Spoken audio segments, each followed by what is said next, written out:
Hello everybody, welcome back to my Artsy Buttercup channel where I share my art journey and the projects that I'm working on. As of today, we are in Turkey. We are visiting Utku's family, so I'm sure you probably can see his family pictures in the background.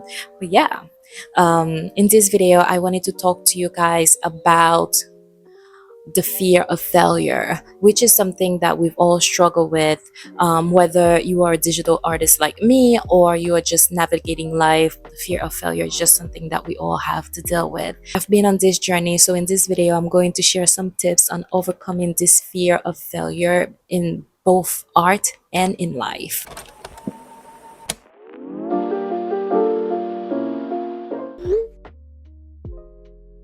So the first thing is to recognize the fear of failure. We've all been there, staring at a blank screen, canvas, or feeling frozen because we are worried that we won't turn out how we imagine it to look, and that fear can feel paralyzing. And another thing we can definitely do is seeing failure as feedback, and I covered that in my previous video, which is on my page. I think it's called Procrastination, because I also covered a little bit of the failure in the fear of failure on that video, but I didn't go too much in details. But yeah, seeing failure as feedback can definitely help with the process, because it is part of the process. For example, me, every time I create a piece of work, and if there's something in that work that I don't like, or if it's not perfect, I can take it as feedback for my next work, and that's how we improve.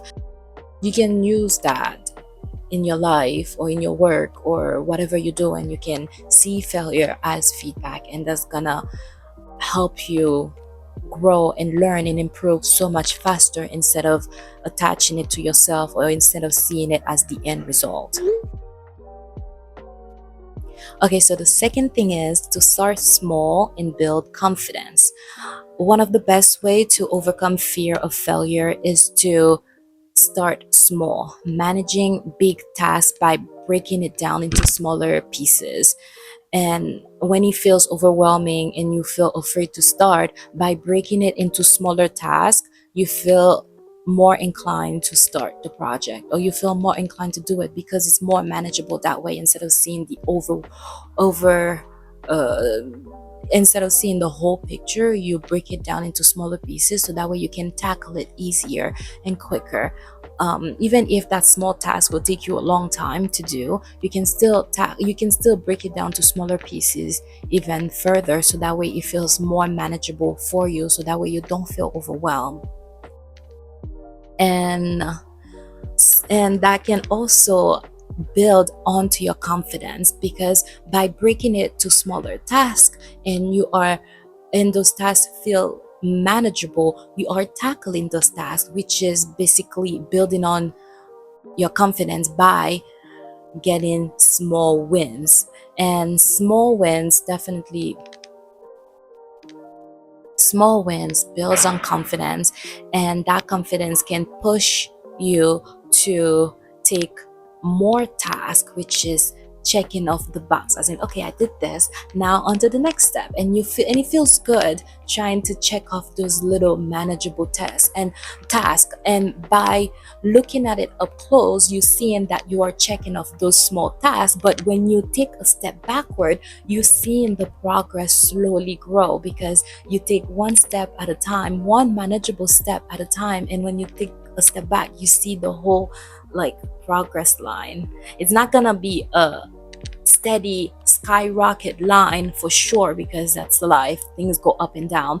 But when you look at it, you will see a little bit of a slope going upward, and that itself will build confidence, because you're seeing that you are taking the step to improve yourself, or you're seeing that you are improving in your art, or you are taking the step to do the thing that you wanted to do in the first place. So the cool thing is, by getting those small wins that build confidence, it will push you to tackle even bigger tasks. And the list goes on. When you tackle those bigger tasks and you feel like, oh wow, I did it, and it will even push you even further to tackle even bigger tasks. And of course, whenever it feels overwhelming, you can easily scale down and take a step backward and break it down into smaller steps as well, which this is how you kind of build on your confidence.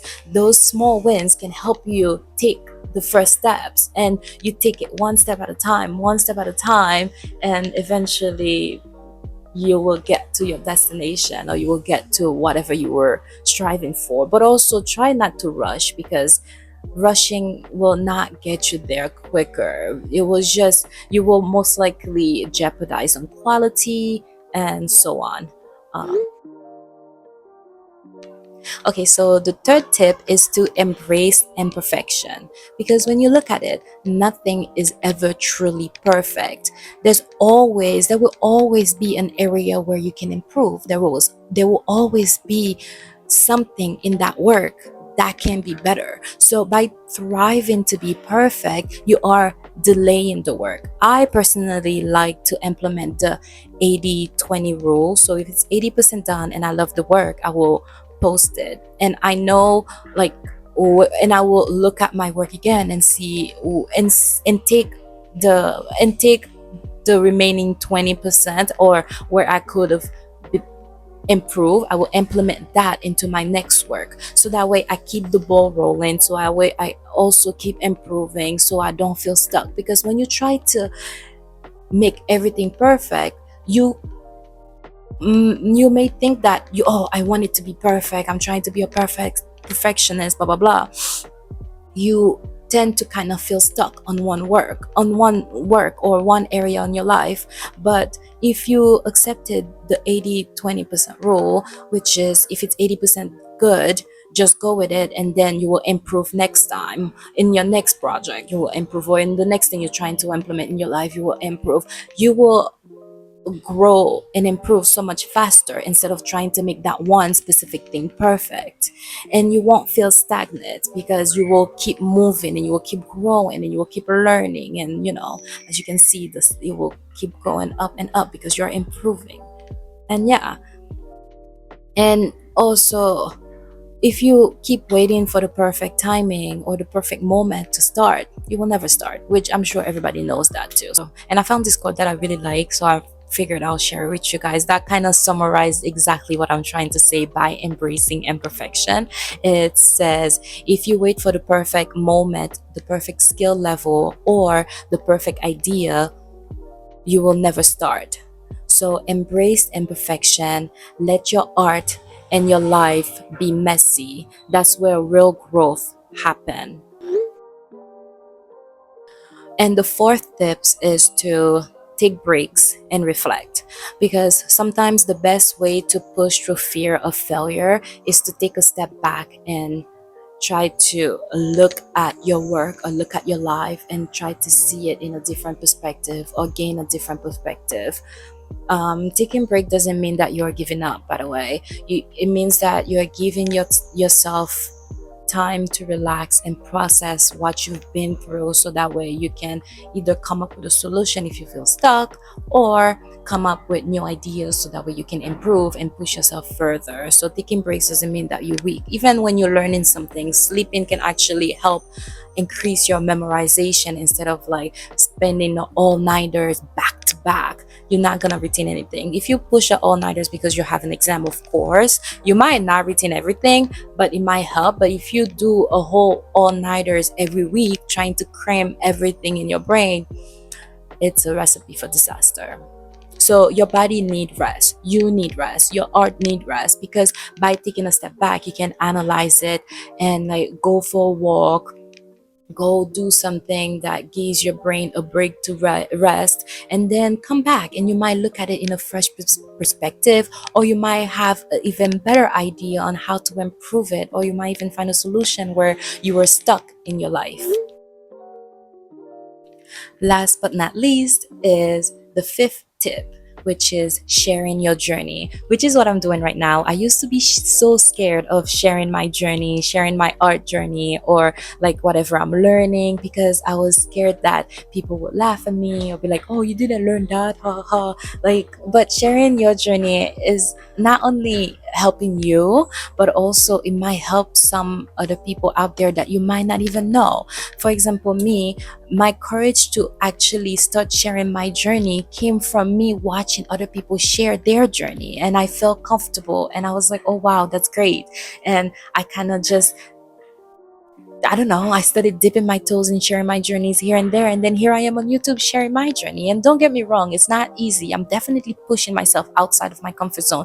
But by pushing yourself outside the comfort zone, it's like you feel liberated in a way, because you think that, oh, like, for some reason I thought that like this will just like shatter me or whatever because people will judge me and whatnot. But when I look at it now, it's like helping me improve and helping me get even better. And by sharing my journey, or by sharing your journey, you might encounter other people that might be in the same journey as you. And if you feel stuck in something, or if you didn't gain a new perspective, those people watching your journey can share something that might help you get unstuck, or that might kind of give you a better way of doing certain things that you were doing before. And it's just, there's a lot of benefits in sharing your journey. Not only it's helping you, you might be helping others, and then others might be helping you by giving you new ideas, new perspective, and so on. But yeah, I used to be so scared of sharing my journey, and I'm still scared of sharing my journey, don't get me wrong, but it's less than before. And I know with time I'm gonna get more and more comfortable with it. And yeah, sharing your journey is amazing. And don't hide behind your failures. Share your journey. Don't only share your success, share your failures as well. Like, I've had a lot of failures in life. Like, I started my first YouTube page and I was posting like bunch of random things, and it was just horrible, and I decided to just like start over. And yeah, like, sharing your journey is part of it. So in conclusion, I would like to say that failures is not something that we should be afraid of. It's part of our growing process, learning process, creating process. Whether we are creating art or creating something in general, or even navigating life, failure is part of it. It's important to push ourselves. That fear of starting something because it might not turn out to be good, it's just an internal fear. It's just be positive in yourself. If you enjoy the work, don't let failure hold you back, because failure is just, if you reframe your mindset around failure, like I mentioned earlier on the video, and see it as part of the feedback, it will unlock a new level in your creating process, or it will unlock a new level in navigating your life that you didn't know before. And also, stop caring what people think of you, what people say, because at the end of the day, it's your life, you know? Like, who are they to kind of judge what you do? Because I used to feel like that, and I'm still like that, don't get me wrong, but I'm trying to embrace myself and push through, because just block the haters, because if they were truly your friends, or if they truly care about you, they wouldn't hate. So yeah, I just wanted to sprinkle that in there too, because fear of failure in public is something that we all struggle with. Not all of us, because I don't want to put the entire world in one bubble, but like a good amount of people have that fear, including me. And it's something I'm learning and I'm adapting to, and I'm constantly working on it as well. But yeah, and thank you guys for watching my video. I hope you find it very helpful. And yeah, I plan on posting a Turkey vlog as well. I started loving posting travel vlogs. So yeah, it might be a thing that I constantly do, especially when I go back to the States, because I like going to like day trips on like different areas in New York, and I can take you guys along with me. So yeah, thank you guys for watching. I'll see you guys on my next video.